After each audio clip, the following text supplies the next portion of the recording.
Organissima, New York.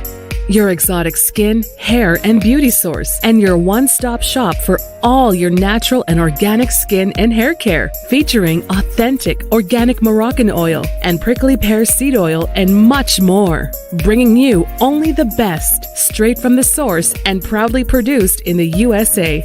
So what are you waiting for? Shop today. Organissima, New York.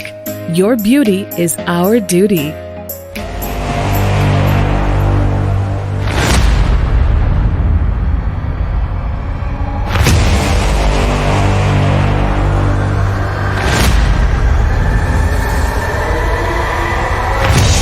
Folks, welcome back to the Fit and Fab channel, iHealth Radio, with your host, Hurricane Age. As you see, today we're talking with the Fit and Fab, world, and it is the Fit and Fab channel primarily.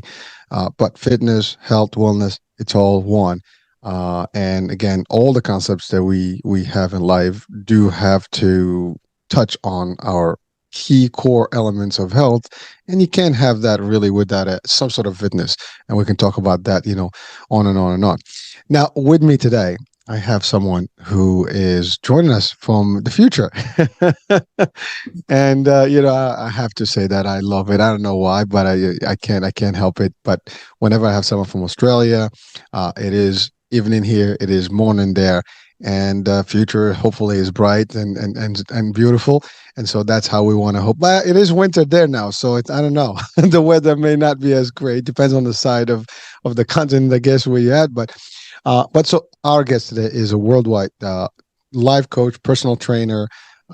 He had a serious event in his life that actually really took a quick turn, and but he decided to make a difference for himself and for the world.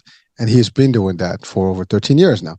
And, and his condition, what happened to him, when you hear it, you're going to be like, whoa, that's not something that most people may not come back from it. Unfortunately, there is a 50-50 shot, chance of someone to experience what he experienced. And, when people, unfortunately, sometimes they pass on. So it is my honor to have Jai Bazevski with me today. Jai, welcome to the show. Thank you, brother. It's so awesome to be here.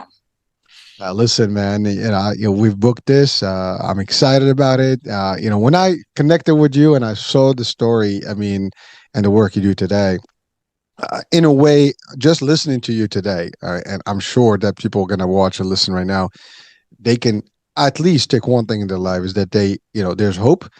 And there is a way to come back from anything as worse as it can get. That's always a good message to have, but also the importance of health, the importance of really going back to the roots. And we're going to talk about that because you are the founder of SQ1, or what is it? Square One, right? Yeah, exactly. So we'll talk about all that. Now, Jay, I want to start with your big day that changed your life, the tragedy, whatever you want to call it, the event. And, you were an IT guy, and then you went completely to the other side and joined the fitness world and the coaching world. And so let's start about that main event that happened and how it happened, what led to that event.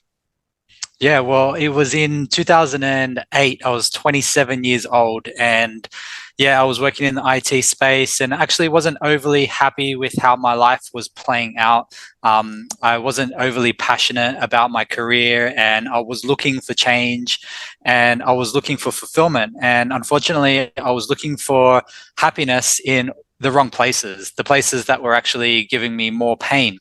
And so eventually, I got to a point where I was virtually depressed and just didn't really know sort of what the next moves were. Then left field, out of the blue, the most random thing happened to me. I had a cardiac arrest. I was playing a game of basketball with some friends on a Sunday morning.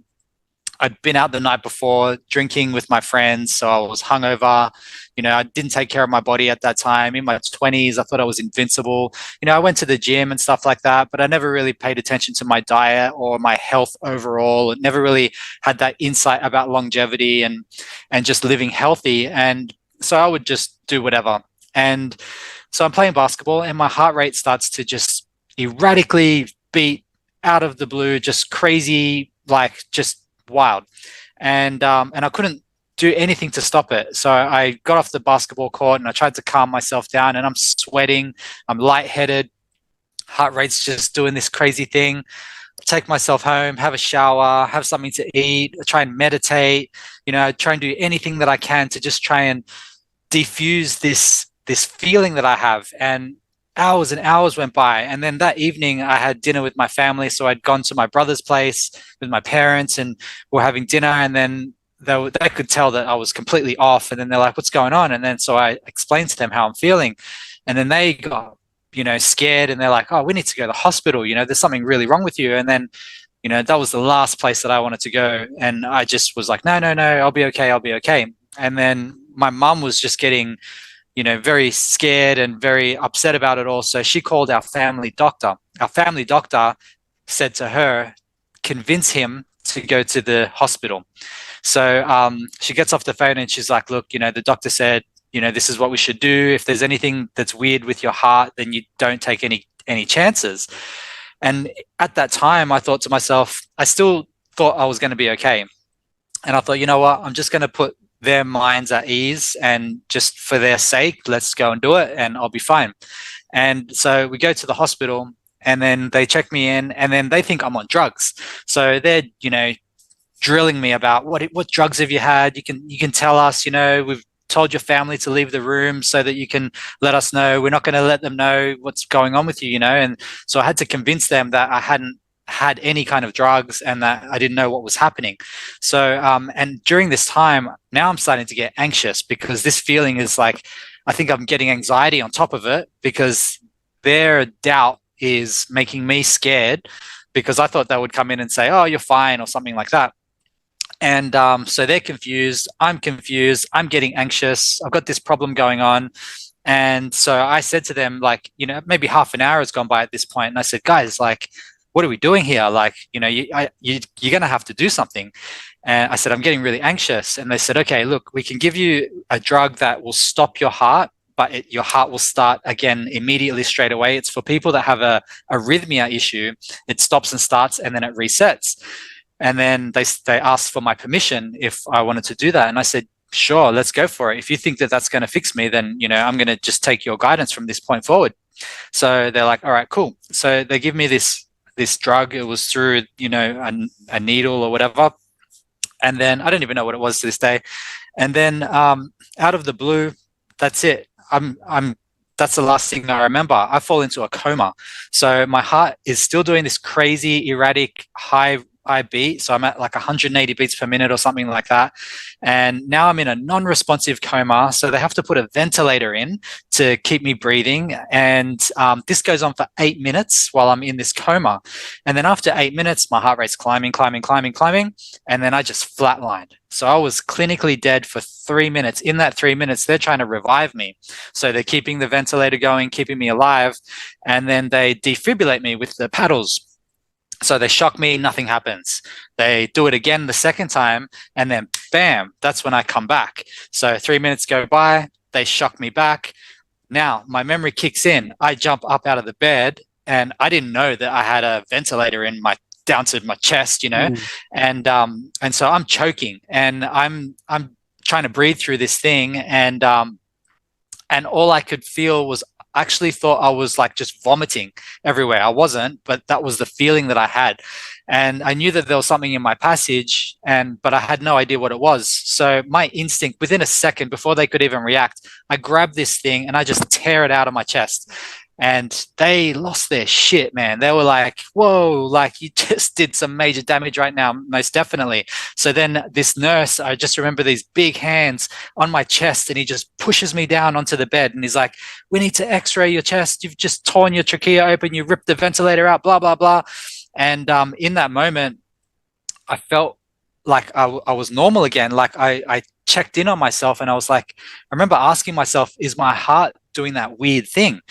And it wasn't, and it just felt completely normal. So once I had kind of realized that feeling had gone away, I was like, I'm good. And so I just relaxed. And then, I didn't even care that the x-rays, this, that, they put the big heavy blanket on me to x-ray my chest and stuff. And I was just exhausted, probably from the shock and whatever. But I had this certainty in my mind that I was okay. So I just relaxed back and just let them do their thing. And then after a couple of minutes, they're like, "You're all good. You know, you didn't do any damage when you ripped the ventilator out, and just rest or whatever." They put the oxygen on me because my oxygen levels were low. I was highly dehydrated because I had had a hangover from the night before. Plus, I was in the basketball court sweating my butt off, and then because my heart rate had been doing that thing for like 8 hours, I was sweating the whole time because my body was just trying to regulate itself. So I'd lost a lot of water. So they got the saline drip on me, they got the oxygen mask on me, and I'm just completely exhausted. So I fall back into the bed. My family comes back in. I can barely keep my eyes open. I still don't know what the hell happened. And then I stay there overnight. So the next morning I wake up, I've had the best sleep of my life. I feel like I'm 1,000% better than I've ever felt. And then I look at my watch and it's like 7 a.m. or 6 a.m. or something like that. And then I see a nurse walking by and I flagged her down. And then I said, "Hey, can you help me get out of here? Like, I need to go to work. It's Monday morning."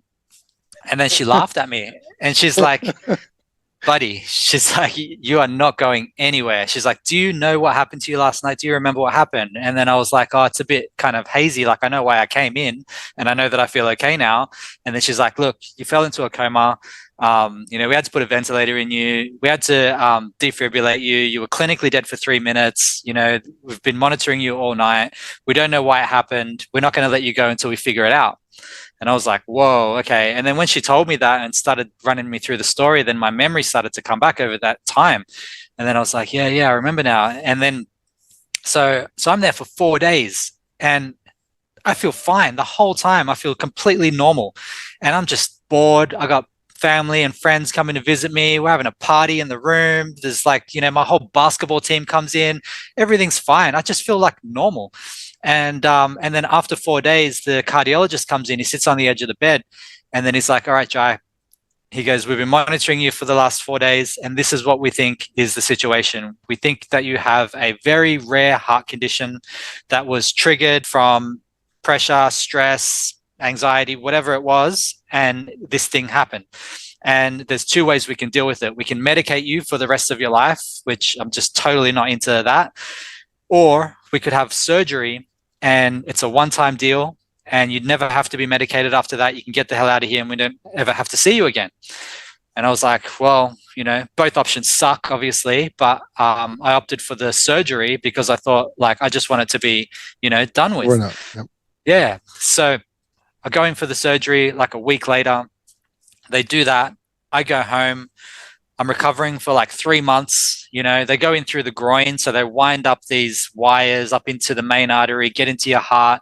The problem with the heart was I had an additional electrical pulse. It's called Wolff-Parkinson-White syndrome. It's like 1 in 250,000 people have it. And out of those people, only a very small percentage can get impacted by it in the way I did. And like 0 point something percent. And so very, very rare, very random. So I'm recovering 3 months.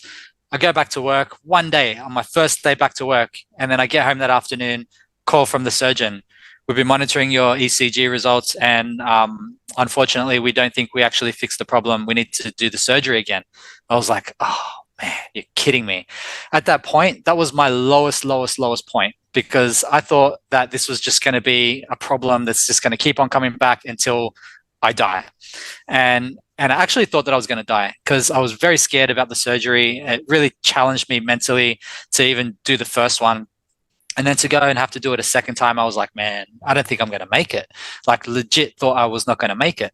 So I said, "Look, you got to book me in like ASAP. Like, can we do it like tonight? Can we do it tomorrow? Like, when can we do it? Because this is so scary for me."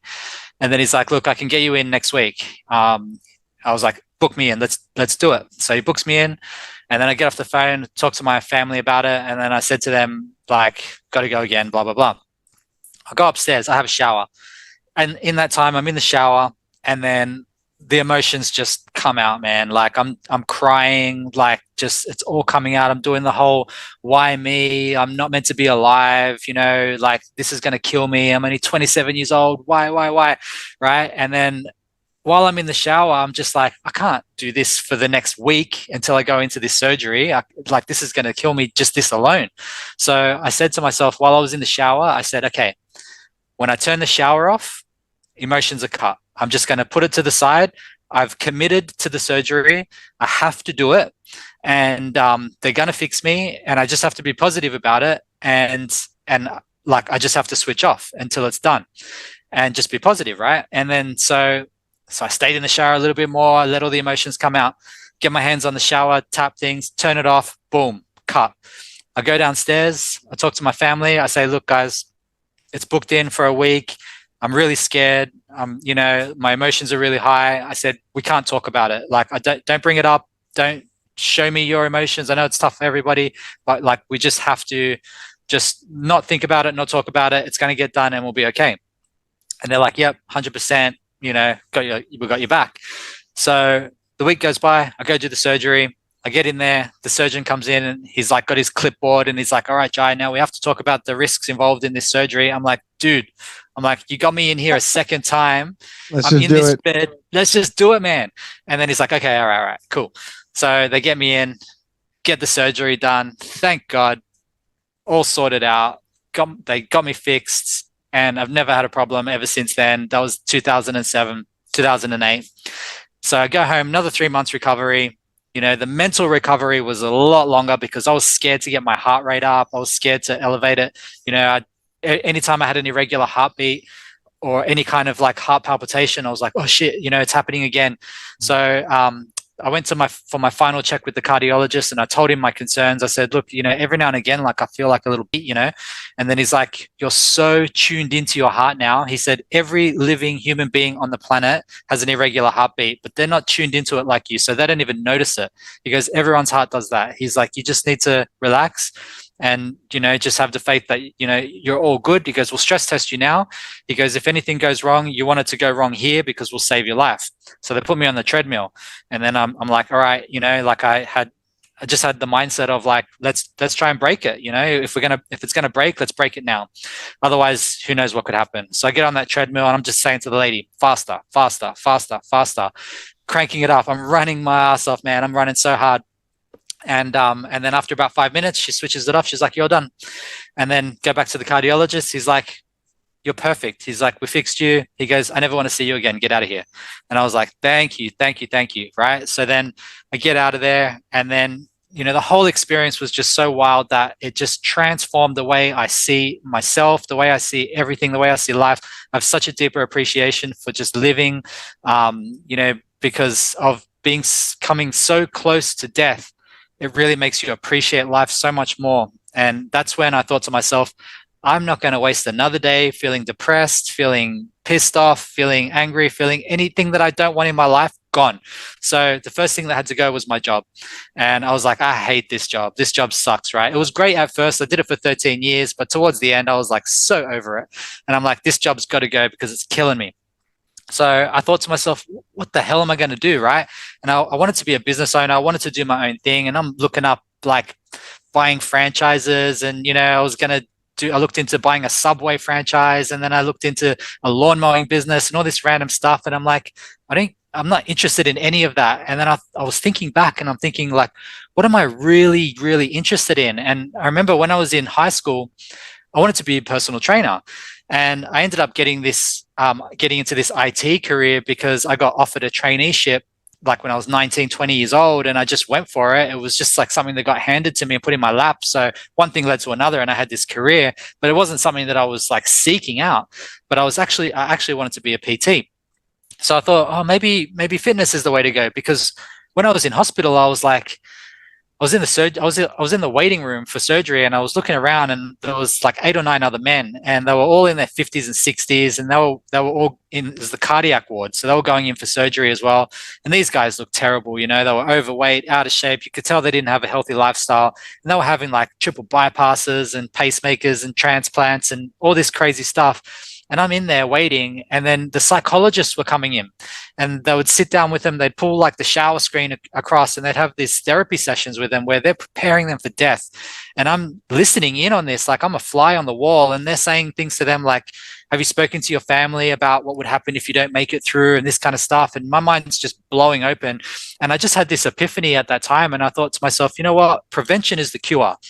We need to focus on prevention. And so all those sort of experiences kind of came back to me, and then I was like, I need to help people. I need to be a personal trainer, which will help me because that was my interest. But then I can actually add value to the world, and I can help people to not get into such a scary situation like what myself and all these other men were in, where we got ourselves to this point where we had to go through all this terrible stuff. So that was kind of like my mission that has been driving me. So studied personal training at night, 3 nights a week while I kept my job, did that for 6 months, got my certification, quit my job, opened up a boot camp and personal training business in my local area, studied to be a life coach while I was doing that. A year or two after that, I found just a big old warehouse that was for rent in the area, and I was like, perfect, I'm going to go in there, because I was having problems, parks and stuff, and like councils and stuff, and random fees and all this crap, and it was just too much inconsistency, rain and bad weather and stuff. And I thought, this isn't a real business, like I need to have like a space. So I ended up leasing out this big warehouse, and I just converted it into a gym, and I started running boot camp and personal training, hired some staff, and that went for a decade and just crushed it. Had such great success, helped thousands of people, made great money, bought a couple of houses, like just did really, really well. Then COVID hit, and then they shut our business down, right? They shut it 5 months out of the 12 months I was shut down. Then in 2021, 6 months out of the 12 months were shut down. And I'm like, nah, man, this isn't going to work. So I decided to close the gym, wrap it all up, and switch to online coaching. It was something that I knew was growing, and I could see that was coming. So I was like, now's the time. This is the calling. So I closed off the gym, got out of the city as well. I was in Western Sydney, and I said to my wife, Kate, who also works with me, part of the business, I said, let's go to the beach. Let's go. Just, we wanted to retire on the beach anyway and do it in the future. Let's bring that 10-year plan to 10 weeks. Wow. So we drew that down. We closed everything up. We moved 9 hours north up to the beach. Now we're living on the beach. We're running our online coaching business, and life's never been better, to be honest with you. So I mean, that's like the summary of where I've gone from the age of 27, and now this year I'm turning 43. Okay, all right. So it's my turn now, because I mean, there's a lot of stuff there. I mean, first of all, it's just an amazing story, and I mean, you are clinically dead. I mean, technically 3 minutes is more than most people would, claim. I mean, I think 1 minute, 2 minutes is where the average, defibrillation, will generate, and hopefully someone gets back. But 3 minutes is a long time, and you were in coma. I mean, first of all, the whole story, just you're doing your thing as a young person, having fun, which is typically what we all do at that age. I mean, from the time like you're 18 to like 20, the 20s, it's party time. I mean, and by the way, that's worldwide. I don't care what part of the world you're in. It's the age where you want to discover, you have that full energy, and you want to do everything, and you think you own the world, and the world owes you. And unfortunately, none of it is real, because we also abuse our health because we think we are, as you said, invincible. We have no fear, all the stuff. I mean, I mentioned to you, I do, the recurrent monthly show with Dr. Ham from Sydney. And, he had literally in one of the shows, he clearly stated that the front lobe of our brain doesn't evolve until like the age of 25, and we don't find our identity until 35. So therefore, all those the second decade or the third decade of our lives is usually where we're not even sure who we are. We are literally just developing still, and we go nuts. And the society has created that impression that you need to go through that phase. It's fun. We hear all the time, oh, you got to go through you are young, you're full of energy, you got to live your life. But sometimes we do destroy. Now, in your case, you didn't know you had a condition, and you happen, that it crushed you in split second. Which, by the way, you are a lucky one, because many people. I actually have seen a heart attack happen in front of me, and luckily we were able to save my friend. And he literally, this happened to me. We were at work. He called me from, he went to the bathroom. He didn't feel good.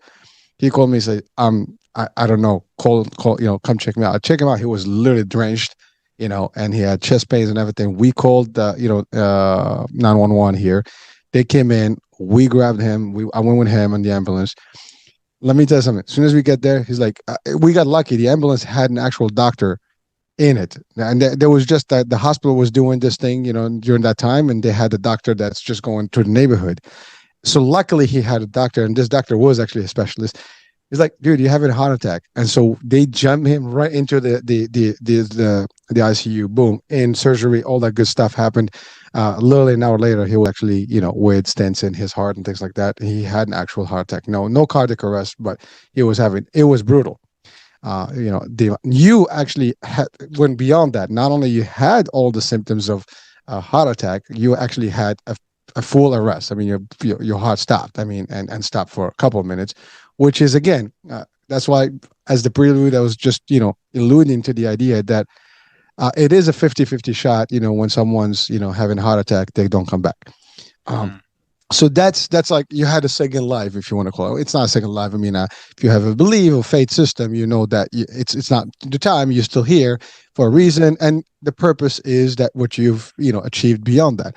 So again, for our audiences and viewers, lesson learned. I mean, you can't control your health. I mean, you could, but you can't know your conditioning or your genetics. I mean, sometimes things will, almost like reveal themselves at a later time in your life. You don't know. All of us, we don't know what that is. However, we could, take it easy on ourselves.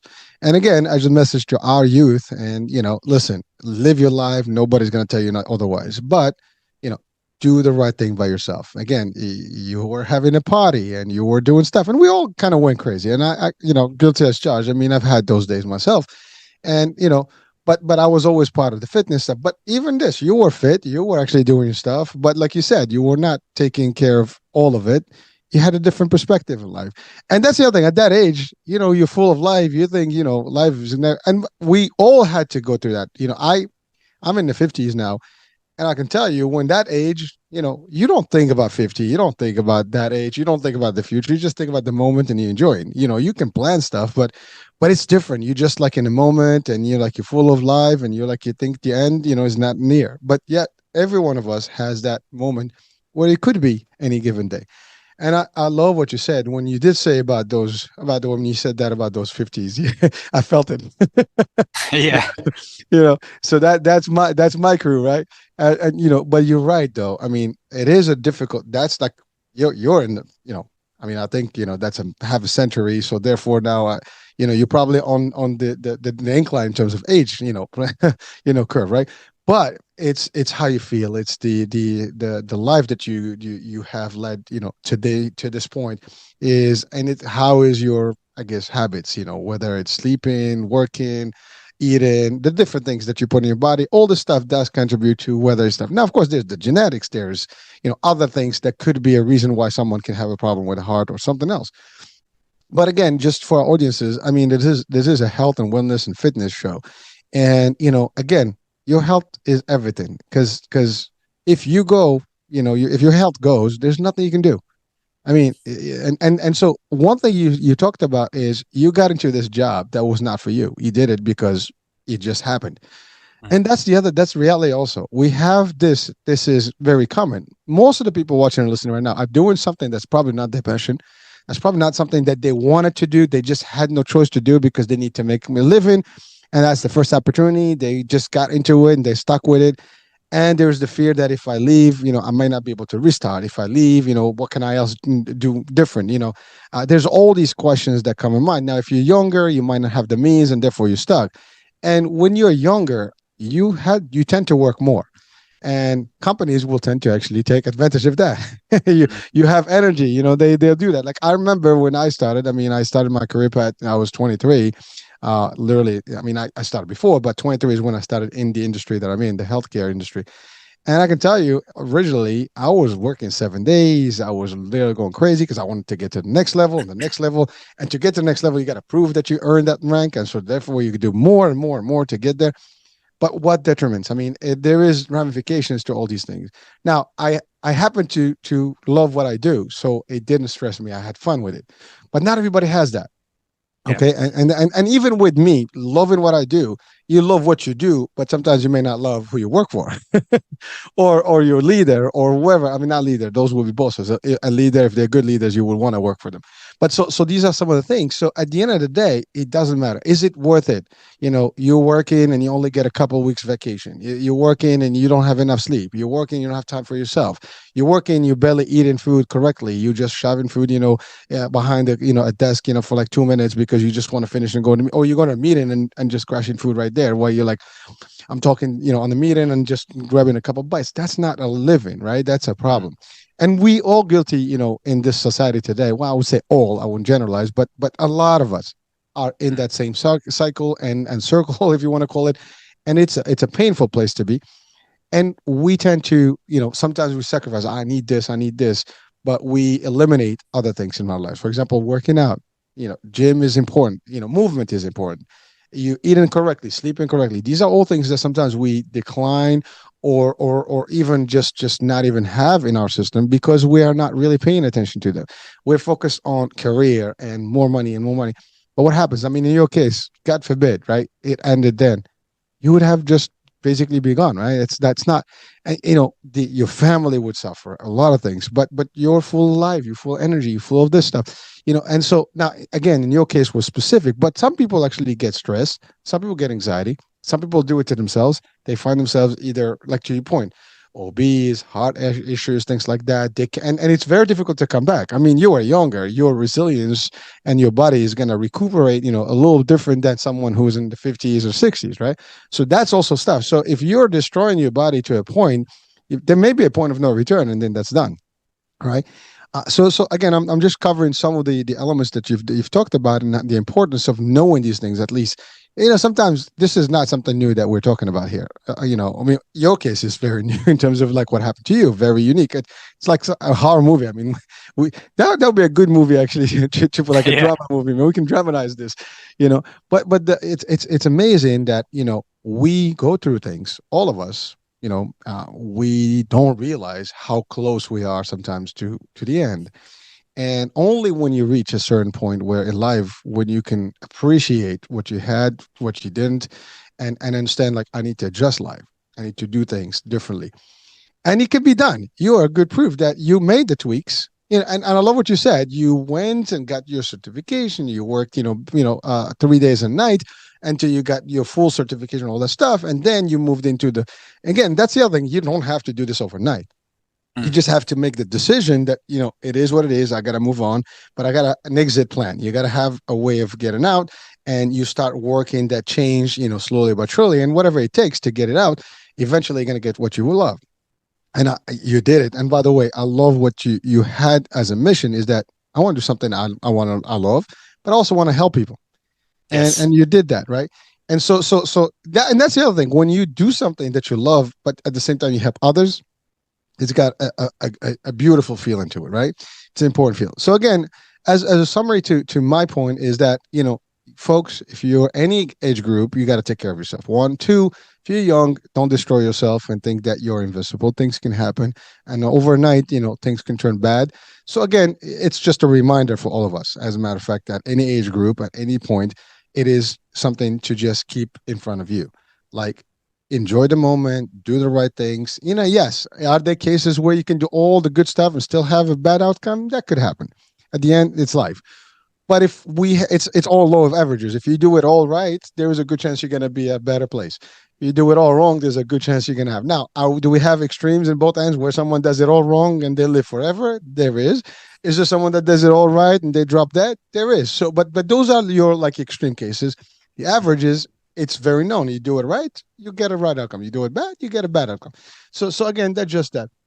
Now, again, man, I have to say, your story just, incredible, just to resonate with it and even absorb it. Now, what I want to talk about is your experience at the hospital, just for a minute, because and again, maybe someone listening right now, that you did everything that shouldn't be done. I mean, but then again, I have to question the hospital here because I'm sorry to say, but if they knew that you were intubated and you coming back, they shouldn't. You should have been strapped or something. You can't be just coming up and I mean, they should know that thing. I mean, you would think that they do, right? And I don't know, man. That was like crazy. Like I tell you, it's a scene in the movies. Like you're like, but your adrenaline's probably kicking and your heartbeat is Yeah. going crazy, and you just like you didn't realize that you have it. So again, you're just coming back. Those people that were with you were supposed to watch. You're coming back. Like you open their eyes, they see a pulse. Oh, hold it. Make sure that Yeah. everything. Or at least they gotta prep you, take the stuff before you actually, or maybe just as you open. But again, that was I don't know. That's tough, man. and, Yeah. and the fact that, dude, I just the image that you are snatching that stuff, from your, man, that's just like brutal. It is, man. Yeah, well, right Um, now you have the visual, but you probably don't remember. I mean, you remember the scene, but you probably don't remember the pain. But at that moment, I don't know, man. It would have been really tough. And whew. yeah, But hey, man. you did it though. I did it, man. And something that was really weird as well was during that 3 minutes, dude, I was floating above my body and I was observing everything that was happening. And that was the strangest thing that's happened out of everything that I've explained is the fact that, yeah, during that time, man, I'm just up and behind my body and I'm just watching everything play out. I can see all these doctors and nurses around me, everyone being frantic and trying to figure out what's happening with me. And in that whole time, I've just got peace. I've just got the most calmest. I'm not giving meaning to it. Tony Robbins says that we're meaning makers in a meaningless world. And I resonate with that because in that moment, I felt like I was removed from the situation and I wasn't trying to give meaning to it. I wasn't like going, holy shit, look at me, I'm dying or whatever's going on or what's happening to me or whatever. I was just chilling and I'm just there and I'm floating in this blissful state for this 3 minutes. And then during that time, I can hear somebody calling my name. And it's like faint from the distance. And it wasn't the people in the room, it was like from somewhere else. And I'm like, who's calling me? And then it got to the point where the only thing that I cared about in that moment was who's calling my name. And as I focused on my name being called, then it was getting louder and louder and louder. And the way I can describe it is imagine if you're in a swimming pool and you go underneath the water and there's a party going on outside. Yeah. And you can kind of hear it's all muffled, right? And I'm like, what's going on? And then bam. And that's when the shock came and where I jumped up. So, I mean, I don't know if that was like the pearly gates, calling me or what it was. To this day, I have no idea. But that was just like a really weird thing that happened in that time that I just wanted to throw in there as well, because it just it makes the story a little bit more wild. Yeah, that sounds like you had an out of body experience, as they refer to it. And listen, uh, I'm not a skeptic, but you've gone through it. I mean, no one else can describe it better than you, and so I can tell you, I'll take your word for it. And frankly, it could be multiple things, but to your point, that experience. I mean, unless you experience it yourself, no one's gonna know. I mean, you did, but none of us can really understand it unless you go through it. Hopefully not, but you did, and it is for what it's worth, right? But you're right. I mean, you were literally there physically, spiritually, everything was there, but it was just different. It was just like a moment in time that's frozen. And listen, like I said, there's no way to explain it. There's no way to come back from it. There's no way to. It is what it is. It happened. You're here. You made it, and I mean, obviously, you had to go through those additional procedures and the surgeries and things like that. And by the way, you talked about the emotions and the mind, like the stress that came in your mind. I mean, the fact that you know that you have to undergo surgery, the fact that, like you said something about like, I want it now, I don't want it later. Anticipation of that is worse than death itself, as they say, right? That's the saying goes. And anything when you're like anticipating bad stuff or like you're dreading something, a minute becomes a year. I mean, time almost slows down. That's like relative time is real. It's more real when you have something. We always say if you have a good moment, it goes like snap, right? If you have a bad moment, it seems like eternity, right? And that's exactly what happened there. So you wanted just to get it done. Let's do it. Let's get it, finished. I have to tell you, I mean, just waiting for that day and waiting for this and the emotions. And like you said, I'm only 27, I want to live longer. And that's everybody's, feel, right? No one wants that, like, because you have two outcomes. If you go under, it's either coming back or not. Now, you had already a comeback, so that was good. But now you probably doubting, like, am I going to make it again? I can just imagine like what you had to go through, and it's not a picnic. It's got to be tough for your mind. I mean, I'm sure if we ask a psychologist, there is a phenomena there. There's an actual descriptive and explanation to what you were going through. Chemicals, everything is probably going to be out of whack, because you had to endure, and you did. Now, I love your attitude. It's like, you know what, shower is off, no emotions. I'm just going through this. Let's get it done. And that's sometimes what you have to do.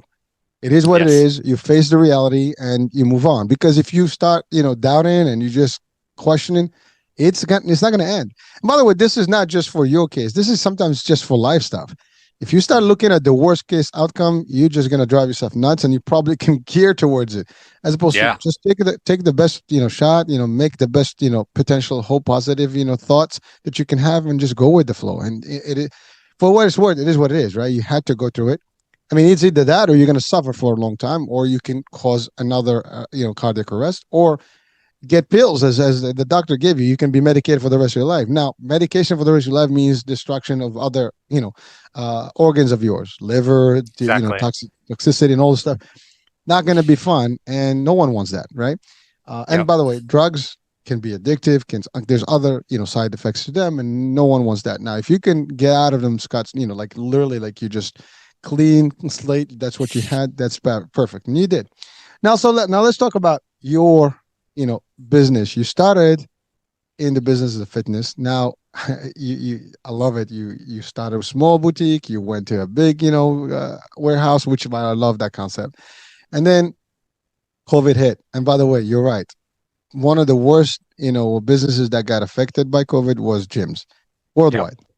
I know Australia got it worse because you guys were shut down for much longer and more, year after a couple of years were like just bad, and it was really terrible for you guys. I have no idea how you did it, but you did.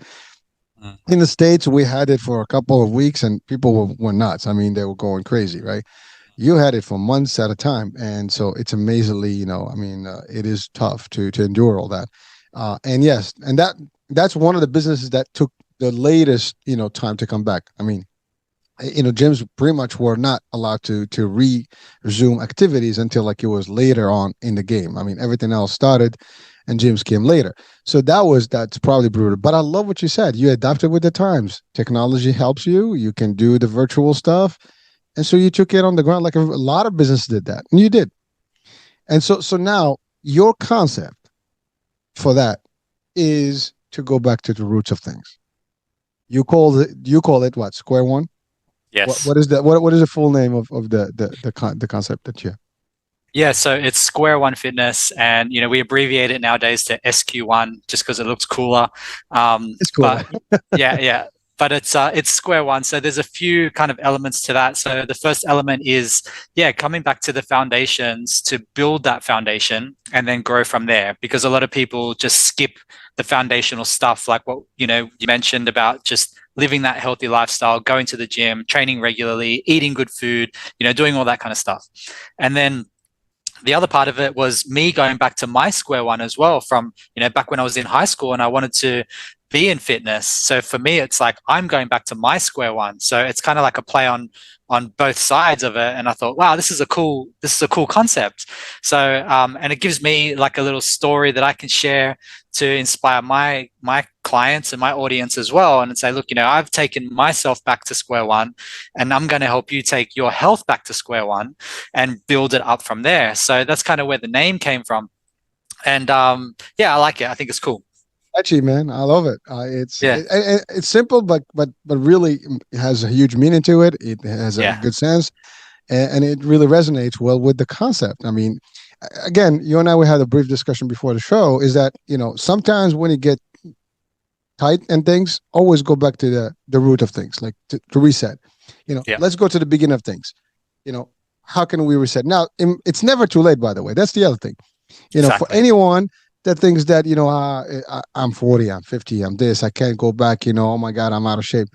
You can in a couple of months. You can be as healthy as you want, and whatever that you want, as long as you live and you apply, you can get there. And that's the other thing. Whether it's business, I mean, look, even the business you faced. I mean, you were in the six figures, and then all of a sudden things didn't happen, right? You're running the business for 10 years successfully, and you had all this, lifestyle that now and believe me, I know that feeling. When you're making money, your lifestyle goes also with that, right? And then all of a sudden Yeah. you have a halt in everything, and now you have to adjust to everything, start again. The fact that you just did that alone, that shows that the person that you are today has probably learned from that lesson that, you know what, today is a good day to restart, and there is nothing that's going to stop me, and life goes on. And so you have that energy and the feeling that, you know what, no matter what happens in life, I'm going to be able to face it. I'm going to be able to adjust and adapt and move on and make it happen. You're doing that. You've done it now twice. That's right. And there's nothing wrong with that. And it's a huge message for our people, because I don't care where you are in the world, uh, life is going to throw in a whole bunch of stuff at us every given moment. You don't know what tomorrow holds, or as they say, the future holds. And you know what? It is what it is. It's going to happen. You have no control over it. I mean, you might be able to prevent things, but there are times where there's things that happen to you that no matter how you did it, it's happened. And when it happened, it couldn't have happened any other way. It's over. It's reality. And so when that reality faces you, there's two ways to do it. It's either move on with a positive attitude, or basically have that thing halt your life and maybe go in depression and anxiety, and sometimes people even go to the extreme and I guess get suicidal thoughts, or even execute on that. It can be a very severe outcome in there. So it's all about your mindset and how you shift around situations. Life is going to give up and down. You're going to go uphill, downhill. When it's sweet and smooth and you're cruising, take advantage of it. Always plan for the worst and hope for the best, and it can happen to the best of us. And again, don't get fooled, folks, by what we hear and we see in social media. Everybody is going through something. Be careful. What you see on the facade of people and what people are projecting is one thing, and what people are living is another. Whether it's their health, whether it's the family, whether it's the business, something is going on. They're not going to share, all the truth with everybody at all times. So, and people want to show the positivity. They're going to keep, keeping that facade that shows that, I have a peachy life, but what's behind it, no one knows except themselves. And so I understand that that's the case for a lot of us. And therefore, don't let that beat you. Just know that there is a better day that's coming, and work towards that better day. Find a way to get to that better day. And those are the things that we all can do. Now, one way you can do that is using services such as yours, because you do have, you went to school to learn about life coaching and stuff like that, and take that next level. Not only you can personal train in the fitness world, but you can also, because life coaching is a full concept. It's beyond just the fitness. Fitness potentially is part of it, but really is everything. It's this, how to deal with anxiety, society, your life, your adjustments in life, what you do for your finances. All of this can affect things. I mean, finances are one of the worst things that can, face people every time, more than anything else. And they can be detrimental to health. First, it starts with your psyche. And then when it starts with your psyche, it also gets into your body, because now you're not eating well, not sleeping well. You're basically almost undermining your health, because you're trying to figure out a way to come out of this situation. But sometimes you do it on the depends of your health, and everything else goes down. Now, here's the thing. If you lose your health, can you do it again? It's going to be tough. So you can't lose, the only asset you have is your health and your strength. You have strength, you have health, the rest is here. You can always make the money. You can always figure it out.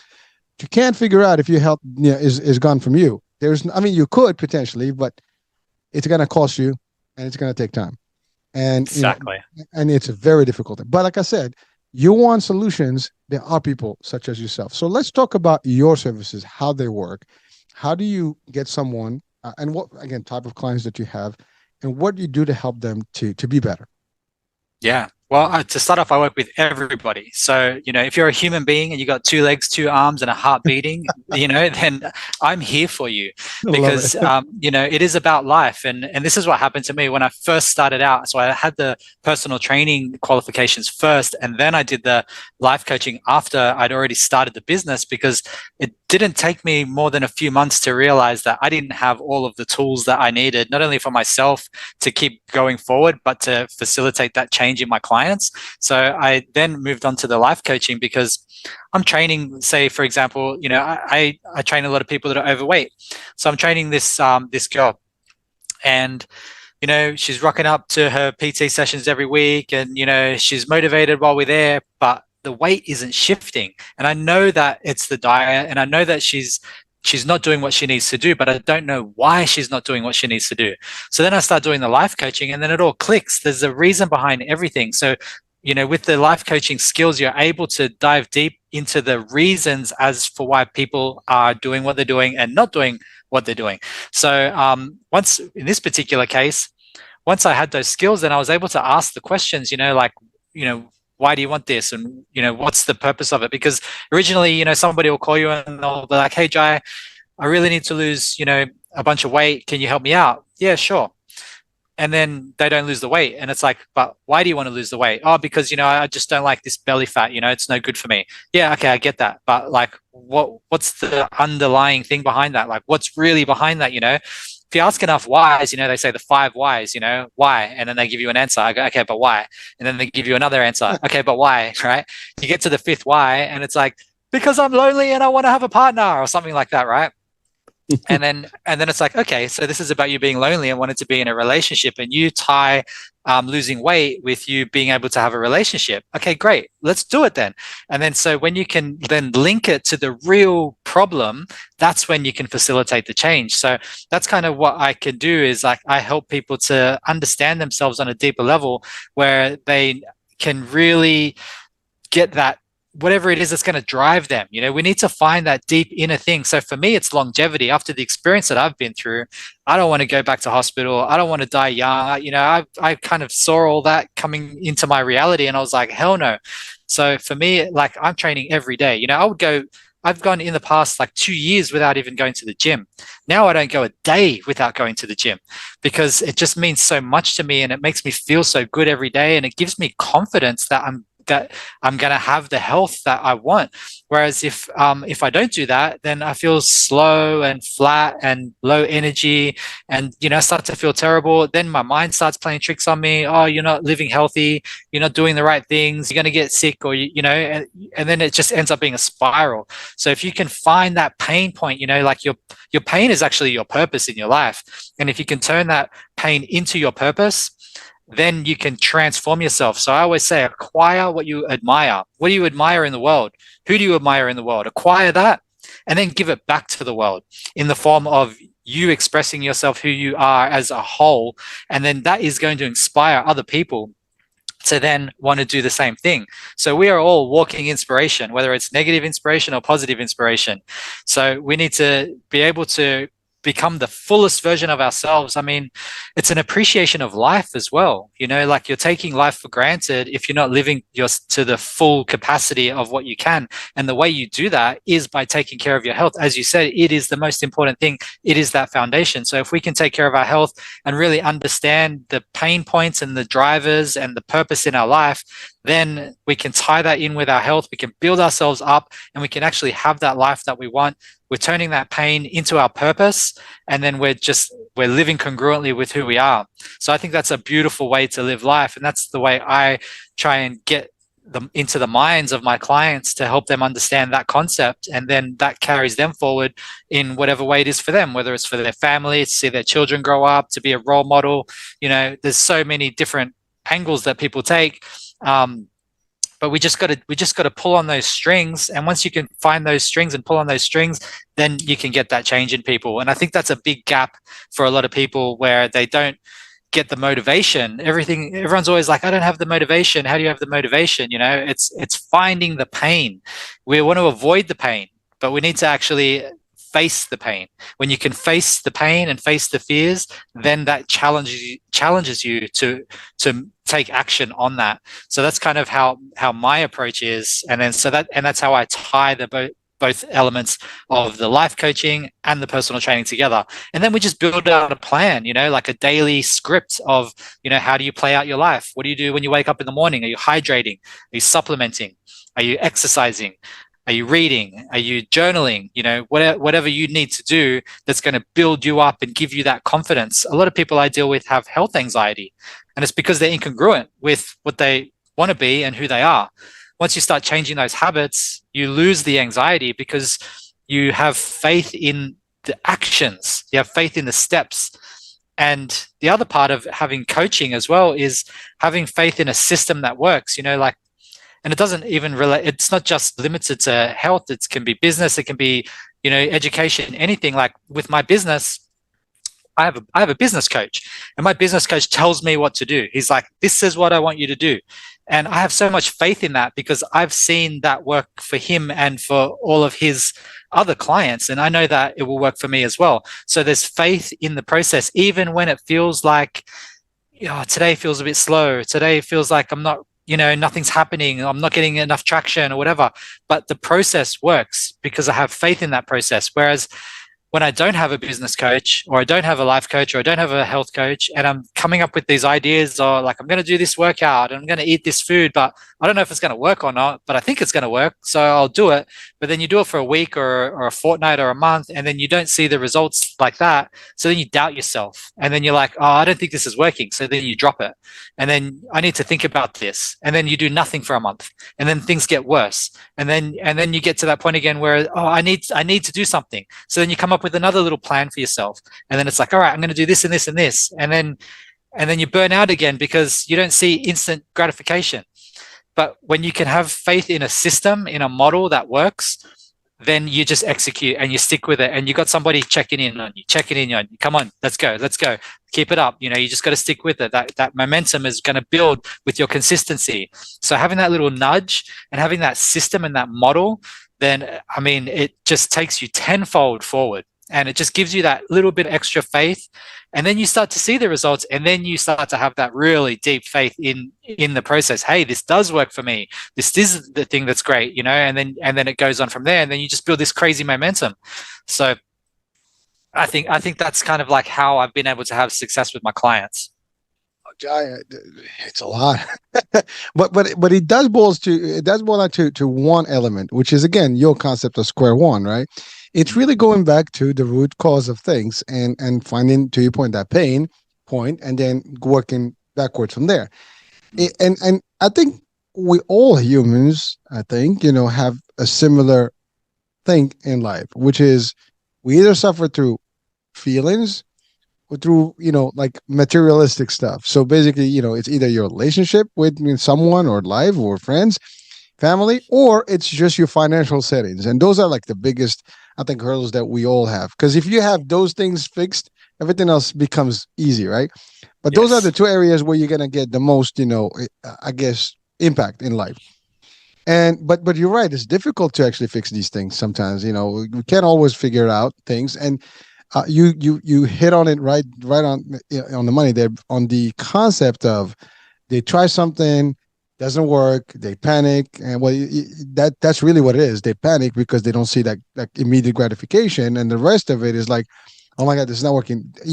Anything that you work on, you have to have the time and you have to allow it to happen. I mean, it's not going to happen overnight. Not if you have messed it up, quite a bit. I mean, if it's a light, stuff that you can fix is one thing, but most of us, sometimes we do massive damage to different things to us, and then you can't overnight just flip it and it's like, oh, switch off, switch on, and it's going to be, peachy. It's not going to happen that way. Never. I mean, it could potentially, but that's a rare occasion. The idea is that if you have a dilemma, that you need to make some adjustments. Because again, we all know that stuff, doing the same thing, and expecting different results, that's insanity, right? Yeah. You have to adapt to things. You have to change, and you have to give it the time. I mean, time's going to change a lot of things, but if you just not consistent, you do a few things here, a few things there, and okay, it's not working, let me try. Have you given enough time to this thing to work? And you're right. Now, when you take a template, cookie cutter ready, it's a proven formula. This is how it is. If you did X, Y, Z, these are the results you're going to get. And but even with that, like if you tell, like, I love what you said about someone wants to lose weight, they don't lose weight. You tell them to do stuff, it's not happening. Well, that's because there is something that they're not sharing. I mean, there is something they're not doing exactly as you tell them. If you deviate from one thing that, you tell them you need to eat this, you need to do this, you need to do this, and they do one thing off, then the results is going to be off. It's a simple, it doesn't take rocket science to figure that out, right? It's really now there is obviously your metabolism, and my metabolism is different, whatever. So you take those in accounts, but even with those, The only reason it's not happening is because you're cheating on your own formula. You're not doing Yes. exactly what it is. And I see that all the time. People say, well, I've been working out, I'm doing stuff, I don't see results. Are you doing sugar? Yes. Are you drinking? Yeah. Are you having some lack of sleep? Yeah. Oh, what? I just enumerated three things that are bad for you, and therefore the results are going to be different. Are you eating carbs? Yeah, I love my carbs. Okay, well, so I'm just giving a couple examples, but those are real things. Same thing in business. Are you doing this? Are you doing that? No, I'm not doing this. Okay, well, are you reaching out? Are you doing your stuff? Whatever the case may be, it's going to Yeah. have, if you have gaps, those gaps are going to either make it longer process, and you're not going to see the results you want in the time frame you want. And you have to have endurance here. You have to actually have resilience in Yes. anything you do. If you just want things to happen, how long did it take you to get to the situation you're in? See, if it took long to get there, don't expect it to be as quick, to actually go back. Now, it's probably quicker to go out of it, but it's Mm. going to take time to actually fix everything. It's like, imagine you keep a house that you've destroyed over the years and you didn't take care of it. Well, you can fix the house, but it's going to Mm. take some time to fix the house. You need to do some work to this house to get it back in shape. Mm. You got to invest money, time, this and that. Now, eventually, in a couple of months, you can get it refreshed. Now, if you have a lot of money, you probably can get it in a week. But then again, you have to find the money to do that. So again, Yeah. there's always that. But that's the thing. Like if you destroy your body over years, well, it's going to take some time. Now, the good news is that our bodies are resilient. You can change them. A few months with a few weeks, and you can detox and regenerate everything. Now, those are things. Now, same thing with life. It's part of it, right? It's one piece, and that's the other thing. Your health, your wellness, your fitness, your food, your diet, your business, your stress level, all of it, your family. It's all one piece. They all Mm. impact you. Your environment impacts you. I love what you said. Out of the city, let's go to the beach. I can tell you just by being by the beach. You wake up in the morning, got the nice little breeze. You have the view. It's soothing. That in itself is a cure to something. You don't even Yeah. have to do it. Just the element of changing the environment and your scenery can change your psyche. I mean, think about a bad day. If the weather sucks, right, or it's gloomy, Mm. Mm. you're not feeling it, right? If you have a nice green scenery, blue scenery, like a beach, you look at a picture of an island with nice turquoise waters, whatever. You're like, oh man, I You feel feel good. better. You feel better Yeah. just by looking at it. But that's exactly so. Sometimes we are also our own enemy. We stick to. We know it's not working. The environment is not, but we're not willing to get out of it. I always tell Yes. people like, who stops you? I mean, Mm. the Earth is a pretty big planet. I mean, we have 8 billion people, but I think there's a lot of spaces that are still empty. If you can't, Yeah. be in one place, go to another place. But Yeah. because we are stuck to our routines and stuff, like I've moved many times, and I will do it in a heartbeat, and eventually I will do that again. I know that for Mhm. a fact, because my sanity is where I see myself. I like a place where I can find me. That's where I'm going to go. Yeah. Now, there is financial, things that you have to consider. Okay, so what am I? So there's the goal. I want to go to this location. How do I get there? You said it. Plan of 10 years. You did it in a couple of weeks. You had to Mm. to plan it. You have to which week in here, which week in there. How can we make that early on? You were able to do it. That's the other thing. We can do things if you want them. Anything is Yeah. possible if you put your mind into it. With a few tweaks in here. Now just the time frames may be different. 4 weeks, maybe 8 weeks, maybe 6 weeks. It's still better than 10 years. Yeah. And if you want it in immediate nature, that means you have to sacrifice a few things as well.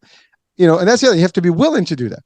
Mm. Seeing someone, a coach, it requires time and money. You got to get paid, and you have to also commit to time. Not only time with you while I'm talking to you, time to also do the things that you tell me to do. So I Yeah. can meet you for an hour, great, and as soon as I walk out, none of the stuff is done. Yeah. And that's why you said you got to keep checking on them. Like, how you doing? Did you do this? I'm not sure. Hey, get your ass up. Let's do this, right? Yeah. And so Yep. that's really what it is, and that's actually mentoring, coaching, and it's real. It works, and as a parent, we do it with our kids, right? We try to do it with our kids. Yeah. As leaders in the business, you try to do it with your staff. You work with them, right? Because Mhm. we tend to like, okay, today's and there's always tomorrow. Mm. Is there tomorrow? Do we guarantee tomorrow? No one can guarantee tomorrow. One thing we, Exactly. we guarantee right now, I'm still here. Right now, I'm talking to you, but I don't know after this show if I'm going to be here or not. No one knows. I don't know what tomorrow looks like. I mean, I know because you're in tomorrow right now. but you know what I mean. It's the concept of time is not something we can guarantee. So take the moment, do what you have to do, and live the best life. But again, I love the fact that you're out there doing this work, helping people, and you are taking an almost like a full practice with your clients to help them guide through their dilemmas, whatever they might be, and changing their lives one at a time. And I know you're achieving results. I know you're making a difference. And that's really, not only you're making a difference in people's life, you also make it in your life because you're happy, you're doing what you want, and you're enjoying the life that you have. I just looking at you, I'm feeling good.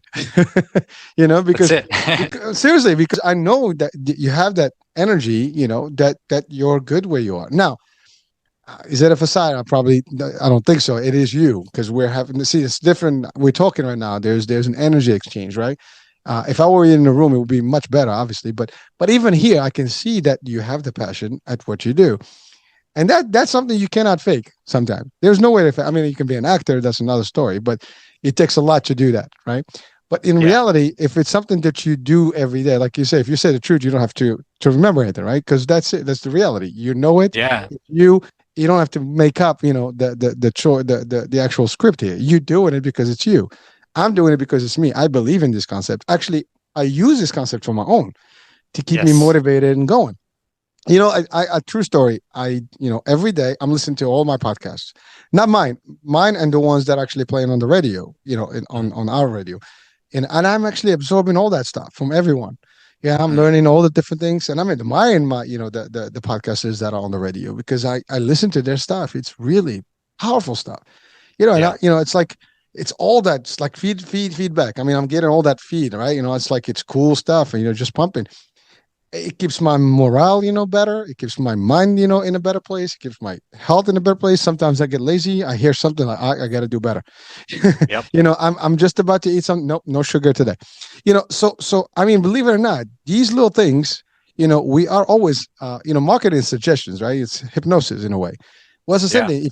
If you are exposed to positivity and ingredients to make you better, you're gonna get better. If you expose yourself to the negative and the bad stuff, that's exactly what's going to happen. You're going to be in a bad place. So, we mumbled. I mumbled a lot. You've covered a lot. So now, Jai, you are working with someone. How long does it take, from let's say an average person to start with you to see some results? Because I think that's important for people to realize, like, how long is that? Because we talked about you need to commit. What that commitment looks like.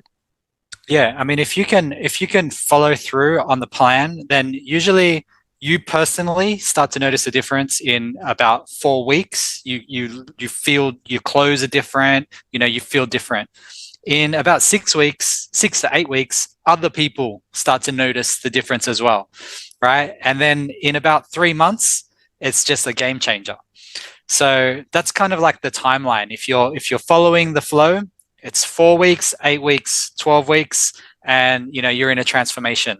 So some people do get there faster than others. Some people like to take on more. Other people like to take it a little bit slower. Some people just like find it hard to add everything in, because they already got a chaotic life and there's always a lot going on with children and whatever. But generally, if you can stick to a plan for a month, then that is a really good timeline for you to just feel better in yourself and just know, yes or no, is this working? Yes, this is working. So I think if you're going to do anything, you want to at least give yourself a 4-week commitment. Don't give yourself a 1-week commitment or, a couple of days or 24 hours. You need at least a month. So Jai, do people need to get a survey, an assessment or something, for you to design a plan? I mean, obviously the plans are, not blanket. They're set. They're unique for each person's needs, right? Yeah, exactly. So how does that process work? So they'll apply with you. They'll get an assessment. Then you give them a particular potential plan for their own needs and personal, I guess, objectives. Exactly. So we'll either jump on a call. Usually we'll jump on a call, and then so I'll get an understanding of where they are and where they want to go. And then once I know where they are, then that helps me with their diet because I put everybody on a macronutrient, calorie restricted diet plan. So that's based off your metabolism, right? So I need to know where's your metabolism right now? How many calories do you burn in a day? So, you know, that's based off your height, your age, your weight, your gender. Once I get all that information, and then I understand what your goal is. Okay, I want to lose 20 pounds. Okay, great. So now I know exactly where your calories should be. And, you know, and then I assign you protein, how many grams per day, carbohydrates, how many grams per day, fats, how many grams per day. That's your macronutrients. Once you have that, I put it in an app. So I have a private app. I use Trainerize, and then I put a diet plan in there. So I give you all your meals, everything that you need, your daily countdown, all that there. And then your training, it comes down to, you know, what do you do? Do you go to the gym, or do you train at home, or, you know, do you play sports? What do you do? So based on that lifestyle, and maybe you have limitations, like right now I'm working with a lady who just had spinal fusion.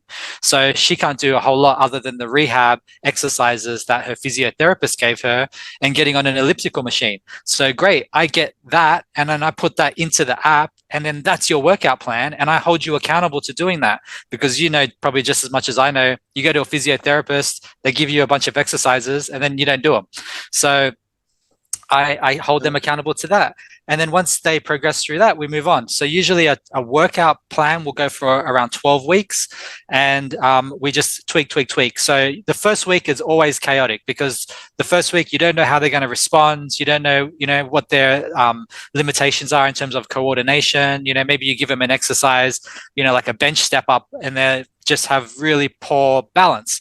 So that's probably not the best exercise. Maybe that's dangerous for them to do a step up, right? So then maybe we'd move to like a double-legged squat or something like that. So that first week we feel it out. So I get on the phone, I'm like, how was the squats? How was the exercise 1? How was the session 2?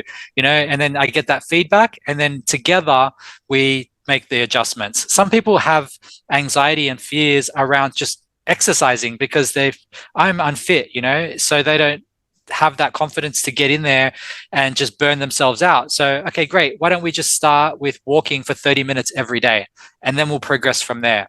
So everything is scalable. So I like to just scale, and just constantly just give them that little nudge and just take them just outside of that comfort zone. You know, I imagine a comfort zone as like a box, where inside that box, everything that's inside that box is fine. I can do that, no problem. I like to just get them just outside that box. And then once they get comfortable with that, that box gets a little bit bigger. And then I take them just outside that box again. And I just keep doing that, exactly. And then next thing you know, they look back to where they were and they're like, holy crap, like I used to be scared to go in and do some squats in the gym. You know, now I'm doing jump squats on a box or whatever. So I like to scale it. Well, thank you, Jay. So essentially you focus on the fitness and nutrition piece of it primarily. Yes. But then you use also your life coaching to tackle the true reasons behind whatever the status is. Because to your point, everything that we are, if you're not doing your health well, is because you're caught up in the world somewhere. And really that's what it is. So if we can figure out what's catching you, what's holding you back, I think that's it. So I love your mix where you can give the fitness and, training and coaching, and then started from a lifestyle aspect of it and adapt to it. And I love the concept of scaling slowly, because again, to your point, not everybody's going to start off the bat like doing the big stuff, right? I mean, because then they'll lose, faith in themselves quickly and it's over. It's gradually taking them one step at a time. And you're like, they'll start achieving small successes slowly but surely. And then before you know it, it's like, to your point, it's like, whoa. It's like someone who's not running and wants to prepare for a marathon. You're going to start running every day slowly, maybe a mile, 2 and 3 and 4, and then you build up. And maybe it's going to take you 2 months to get to the point where you're ready. Sometimes it could take you 6 months. If you're cycling, same thing. Whatever it is, it's going to take, listen, I'm in martial arts. You don't, become an expert in martial arts overnight. It takes years, and even when you do that, if you stop, your speed, your technique is not as good. So you got to go back and start rebuilding that. Everything is the same thing, but it's achievable with time. And again, I love it because you do have the plan. And so you're saying at least 3 months to get from point A to a good point. And then people can do more if they need more time, correct? Yeah, correct. And, there's also a duty of care to it as well. We need to keep them safe, because like the running is a great example, because so many people say to me, I think I'm just going to start running, but it's like, no, you need to lose 40 pounds first. So, I'll change the plan, because sometimes I can see straight away you're just going to injure yourself like that. You're just going to damage your knees and you're going to get sore hips and you're going to wake up in the morning and you're not going to want to even get out of bed. So there's a duty of care as well to make sure that the things that we are prescribing are going to make you feel good, not feel bad. They also have to like some people can have medical conditions. They got to work with the doctors to see if it's going to work or not, because not everything's going to work for everyone. I love what you said. Someone who had just, is going through some therapy, and there's only certain things that they can do. You're going to work with what they can. And that's the other thing. People, you can work with whatever you have. You don't have to be, changing things. You can work at home, as you said. Some people can be working at home. You can get resistance bands. You can do just body weight, gravity, can do a lot of things. I mean, you did boot camp, so you can do a lot of things without even having, you can do hit training with nothing. Exactly. You can just be your free body and do a lot of work with it. So listen, I mean, we could have this discussion go for a couple of hours. We've already exceeded the hour. There's so much stuff in today's, discussion and show. Amazing story. Great work you're doing out there. Now, where can people actually register to talk to you and work with you? There's two places that you can catch me on. So I'm on Instagram every day. I document my life so that people can see my process, because I think that you have to lead from the front. So I show exactly what I do every day. I do an exercise of the day. I show my workouts. I show my routine, what I'm eating, my macros, everything. So you can catch me on Instagram at SQ1FitnessAUS. Or you can go to my website, sq1fitness.com.au, and that's where you can actually apply to work with me. So I have two programs. You can do group coaching with me, or you can do one-on-one coaching with me. So the group coaching is where we do group Zoom calls. So that's where the coaching comes in. It's the same kind of format. You get my private app, you get a customized meal plan and macros all counted out for you. We scale your workout program, and then every week we jump on a Zoom call with the team, and we do Q&As, problem solving, coaching topics and all that. Or if you want to work on a one-on-one basis, we get on the phone, private calls every week. We're talking through your problems, solving the next step, what we need to do. Custom diet plan, custom training plan, tweaking, making sure that the progress is there. So they're the two ways you can work with me. My wife works with me as well. So she does the exact same thing that I do. So she has her clients, I have my clients, and then we work with the group together. Tag team, baby. I love it. Exactly. By the way, you got a pretty nice picture, out there, nice, chiseled, lean meat, so that shows that you're doing your stuff. So whatever you're doing, it's working. Yes. Thank you. Well, again, I mean, like, I love what you said. People have to see that you're legit. I mean, these things that you say are effective, they work, and you're guiding them to it. And so it's motivational by just default, just by looking. I mean, like, hey, listen, I can do that. And you can. You said it. You said you're in the 40s, right? Early 40s. Yeah. That's prime actually, and you're maintaining, you're looking like, 20 or better. So that's an important thing. Now, anyone can achieve a certain level of that at any given moment. I actually see people that actually in the 70s and the 80s. I mean, you got Sylvester Stallone, like, everyone knows him. Yeah. He looks great and he's full shape. I mean, Arnold is still in shape. All these guys are really still looking good, and they hit the gym. They're still maintaining, and for their age, forget about it. I mean, some people, like you said, and they already lost it. It's over. Yeah. But it's consistency, period and out. If you fail on that, that's just, we only are the ones to blame. We cannot blame the world for things. We have to blame ourselves for whatever. We can make things happen, but we don't. So Jai, it was really an awesome time, spending here with you, and a lot of. I'm just pumped, just hearing about you. So I feel like I want to go to the gym right after this and start pumping. Yes. So I need to get my energy going. But thank you so much for the opportunity to share with us your life. I mean, it's an amazing story. You should write a book for that, maybe a movie for that. Never know. Maybe in a couple of years we'll have a movie that features you. Listen, it's a great pumping movie. I mean, imagine live from going from literally clinically dead to like changing the world. I don't know. I mean, it could be a different. I'm gonna ask. Maybe I ask ChatGPT to give us a title for that movie. Yeah. Anyways, so it was awesome. So I will have the link to your site, and I guess they can get to Instagram and everything from there. I'll follow you, of course.